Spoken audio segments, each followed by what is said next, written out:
programme qu'il présentera formule des prix à notre artisanat. Il compte mettre l'expertise et la puissance financière de la diaspora au service de la renaissance économique et sociale du Sénégal.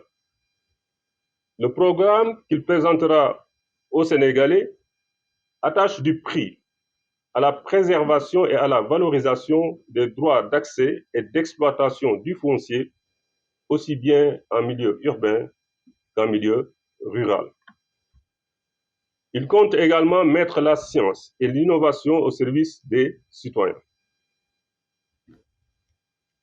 Aussi, il entend mettre l'accent sur le développement optimal du capital humain, mais également celui de la santé, des transports, de l'habitat, de l'environnement, de la culture, des arts et du sport. Dans ce programme, il y aura des mesures concrètes sur tous ces aspects, avec bien évidemment les mécanismes de financement sur lesquels il compte s'appuyer.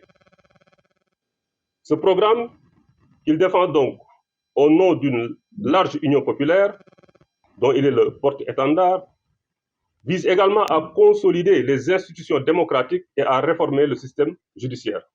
Parce que M. Ba l'a dit ce matin, il faut avoir une approche holistique de ce qui est débattu, et en tout cas intersectorielle.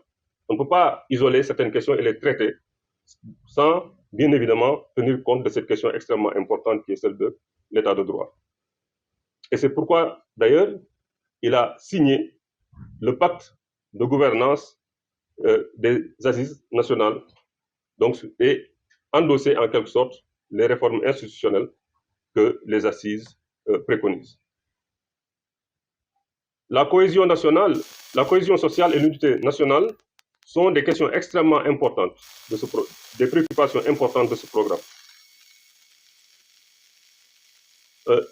Il va également décliner des propositions qui permettront un accès sans entrave de tous les Sénégalais à une justice impartiale et indépendante dans un état de droit.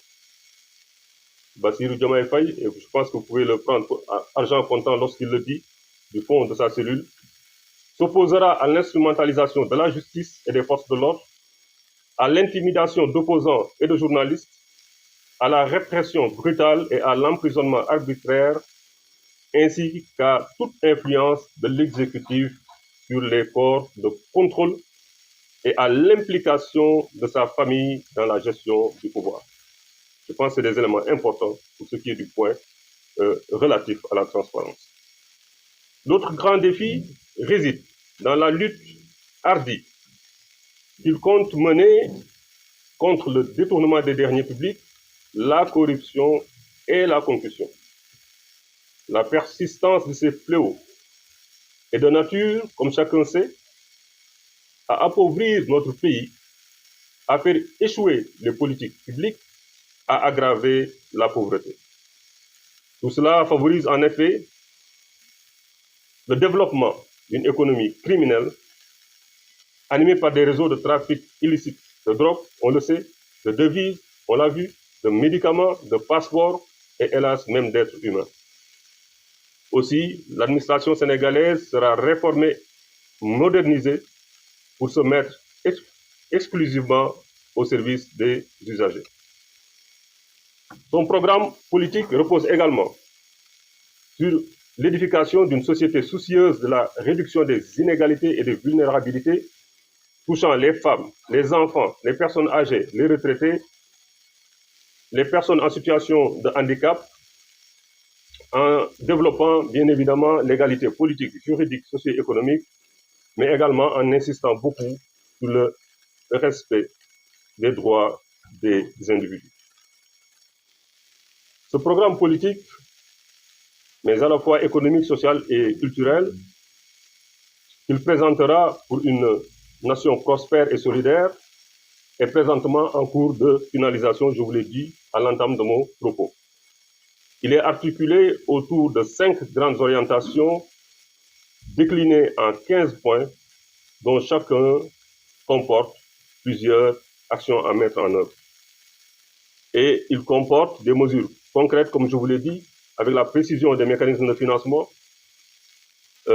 concernant un certain nombre d'axes essentiels comme des mesures concrètes pour la réforme des institutions. Vous y verrez des mesures concrètes pour la réforme de l'administration, des mesures tout aussi concrètes pour la transparence des finances publiques, pour un plein emploi productif avec un travail décent pour tous comme objectif, des mesures pour un secteur primaire garantissant la sécurité alimentaire dont il est question ici, des mesures pour un développement du tissu industriel basé sur la transformation de ce que nous produisons et la promotion de champions locaux dans ce secteur. Le programme comporte également des mesures pour une éducation performante en parfaite adéquation avec le monde du travail et la satisfaction d'un certain nombre de besoins identifiés par les communautés. Il comportera également des mesures pour un système sanitaire et de protection sociale que nous espérons efficient et à moindre coût. La question de l'accès à l'eau pour tous les Sénégalais, en milieu rural aussi qu'urbain, qui a été agitée ce matin, est également une question prise en compte avec donc des mesures concernant sa disponibilité à faible coût, l'assainissement. Il y a également des mesures qui vont dans le sens de l'équité territoriale et d'autres sur la recherche scientifique et l'innovation, sur le tourisme, le sport, l'art et la culture. Donc c'est ce programme-là qui, dans quelques jours, vous sera présenté. Et je pense que M. Cheikh Gueye l'a dit ce matin, le dialogue d'aujourd'hui s'inscrit dans un processus. Il en est dans sa phase liminaire. Et je pense que lorsque le programme paraîtra, vous pourrez avoir, je l'espère, des échanges interactifs, vifs avec le candidat sur toutes ces questions. Autrement, en tout cas, plus intéressant que je ne puis le faire ici, à partir de mon statut de simple émissaire. Je vous remercie.